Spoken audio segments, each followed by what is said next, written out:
Hey everybody, it's me, Kamau Bell. Welcome back to week 8 of my new podcast, Who's With Me? How long can the podcast be new? I feel like until it's been around till episode 20. I feel like that's still new. Anyway, today's guest is the amazing, the balletic, literally the ballet dancer, Misty Copeland. Misty Copeland has the distinction of being the first African-American principal dancer at the American Ballet Theater. She is now retired from that theater, but not retired from dancing. We talk about that a lot in this episode. The difference between being retired from one thing, but not being retired from the thing that you love to do, which for her is spreading the word of ballet to Black and brown girls. She talks about her foundation, the Misty Copeland Foundation, which has that mission. Before we get into what I'm going to talk about today, also, remember, I got stand-up dates. You can go to my website, wkamaubell.com. We got some dates coming up in Bellingham, Washington in the fall. Got a date coming up at Stanford University. I don't know the dates. They're way in the fall. Just go to my website, wkamaubell.com. Get those tickets if you're in one of those areas. Again, they come up in the fall, September, October-ish. But today, it is the Monday after July 4th, which I think makes it the 6th of July. You know, holidays are weird. You get your days all confused. Yesterday was one of those days where I asked my wife, what day is today? I know the date, but I don't know the day. It was Sunday. So today is the Monday after the big America birthday party. Here's the thing. So I was 3 years old when the Bicentennial happened, which I don't remember it. But what I do remember is that for several years after the Bicentennial, there was still talk and memories about the Bicentennial. The big thing we had was the $2 bill. And I guess they're still out there, but that was around a lot after that. There was also just T-shirts and memorabilia. There's a lot of I don't know, just stuff and talk. And I guess it's hard to say pride, but about the Bicentennial. It really made a big impact on American culture. This made an impact, but not the kind I think that we thought it was going to have when we looked forward to this date in the past. Not that I'm some big rah, rah, rah America guy, but you just would have thought it would be easier to have America celebrate itself, but not with Donald Trump in office. There's not a lot of collector's items that are going to come out of the the Freedom 250 celebration. It's important to say Freedom 250. America 250 was the nonprofit that was founded, the nonpartisan nonprofit that was founded to help us celebrate America's 250th birthday party. But Donald Trump and his people started Freedom 250, which was definitely a for-profit partisan operation to make sure they funneled all the money to them. Yeah. So, yeah, there's not going to be a lot of collector's items out of this celebration. I think we have a lot of collective grief about the state of this country. But yeah, it's really interesting. I sort of was, not looking forward to July 4th. I mean, me and my family do a thing we do every year. We hang out with my wife's siblings and my kids' cousins. It's very sort of middle America. It's in the part of California where you're allowed to shoot fireworks off in the streets, where it's legal. So it's very we do not a barbecue, but we fry some hot dogs and hamburgers. You know what I mean? Not you don't say barbecue and confuse anybody out there about a real bar. No, it's appropriate. It's great. It's a great time. But when I was looking forward to this, I just thought there'd be a lot of something. And there wasn't a lot of anything other than a lot of white nationalists who showed up in the DC area to do some of that say it loud, I'm white and I'm proud stuff that they like to do. I don't know if you've seen the footage, but there were these masked men wearing white masks and sunglasses and beige baseball caps and black sort of and blue polos and khaki pants. It looked like casual Ku Klux Klan Friday, but in this case, casual is spelled with a K. Yeah, so a bunch of these guys showed up on July 4th. They'd been showing up around the country. Apparently, they're the Patriot Front. And a really powerful photo came out of it. It's a photo of these Patriot Front, the Kasual Ku Klux Klan, all on the DC Metro, which is like the DC subway, if you don't know. And they are packed on the DC subway, all of them, because they're going to their Klan rally. And there's a black woman who's sitting on the subway, sort of looking at the guy who's taking a picture of her. And the photo has gone everywhere. It's gone viral. There's been a lot of talk about that photo. She's currently still unnamed. And a lot of people have heralded her for her bravery and courage. She was certainly brave and courageous to sit there. But the biggest thing I look at is a person who's like, what the fuck am I going to do now? The look in her eye as she looks at the guy taking the photo is like, hey, man, you gonna put that camera down and help? Like, it just, yes, she is super brave. I'm not taking that away from her.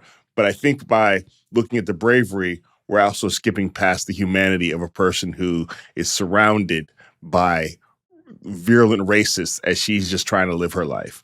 And it really just sort of struck me that it is, once again, another Black person in this country who ends up in a photo that is going to define an era and is going to end up in history books. I'm sure it's probably going to win some prizes. And it's a photo of a Black person who is just trying to live their life and get through their day. You know, I think about like Ruby Bridges trying to go to school surrounded by like state troopers to get her in and out of school safely. I think about the Black folks who were just sitting at lunch counters trying to order sandwiches or try to order lunch, and suddenly there's white people yelling at them. There's that picture in Arkansas of all these white people yelling at these Black people trying to go to school, and in the back is a very young Jerry Jones, the owner of the Dallas Cowboys, who is like, I wasn't a racist, I was just curious. Okay, Jerry Jones, sure. You know, it's weird to say my favorite, but my favorite photo of American racism is the one out of Boston called The Soiling of Old Glory, where it is a Black man who I later found out last year was a lawyer who was going to headed to work, and he just happened to be working where white people in Boston, racist white people, were having a rally because they were mad about the integration of the Boston public school system, and so they were having a racist rally, and this Black guy in a suit is just going to work, and there is a white guy who apparently is swinging an American flag at him, but the way the picture caught it looks like he's about to stab the Black man with the American flag. That's my favorite. If I had to say favorite, I'm doing scare quotes if you can't see, picture of American racism. But this is the Black guy in a suit who is just, has achieved high in life and is doing the best he can, and suddenly his day is interrupted by American racism. And the American flag is being used as a weapon on him. So, yeah, I just feel bad for this Black woman because this is the story she's going to tell for the rest of her life. I mean, somebody's going to identify her. You can't be anonymous for long even if you want to be. And now she's just going to be, I mean, all I can hope is that she's able to monetize it, which is a weird thing to say. And that she doesn't just, yeah, you were in the photo. Anyway, the photographer's making money. Reuters, the news organization's making money. Yeah, but you just tell your story, so it's just, anyway, I bring all that up to say because on July 3rd, a giant news story dropped, which I feel like even by Monday is already like sort of not landed the way it should have.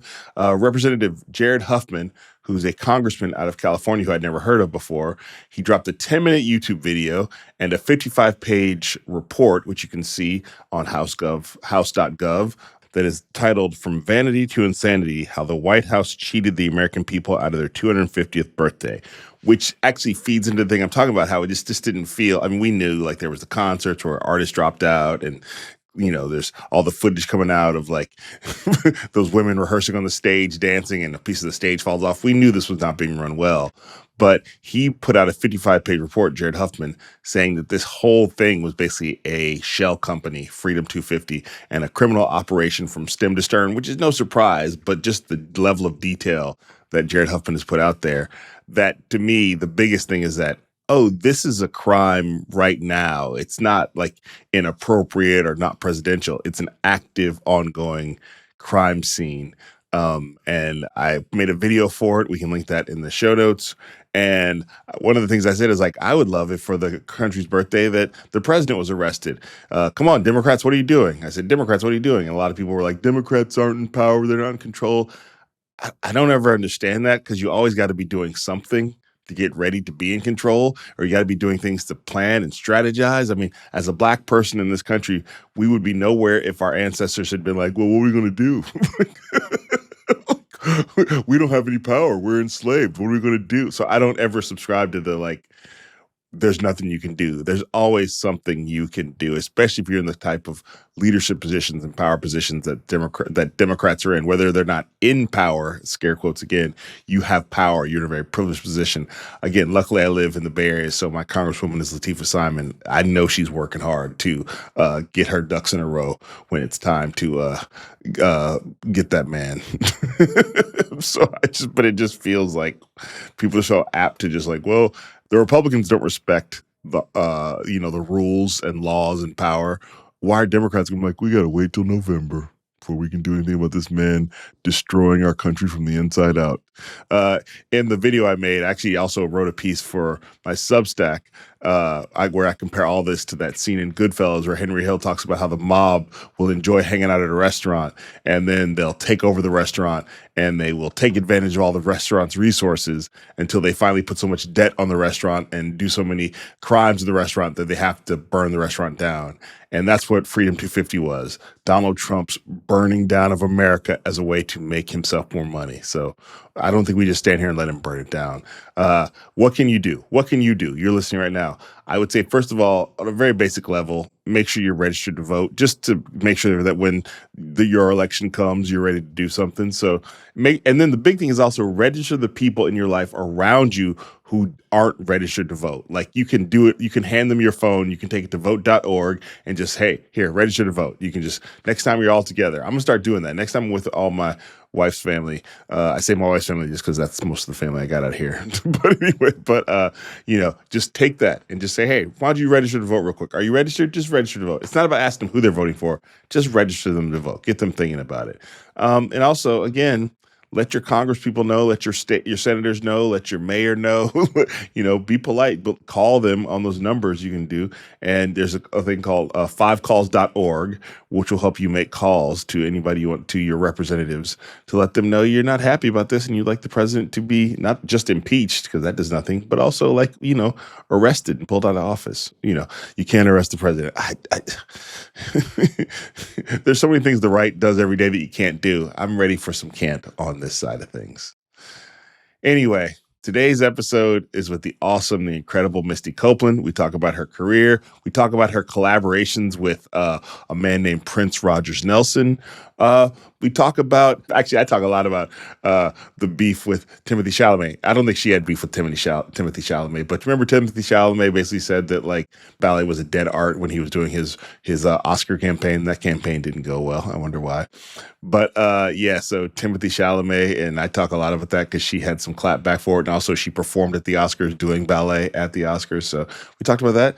And we also talk about her want to make sure that ballet is more open and accessible to Black and brown girls, and even through emojis in the color of ballet shoes. So Misty Copeland is a ballet revolutionary. Enjoy the episode.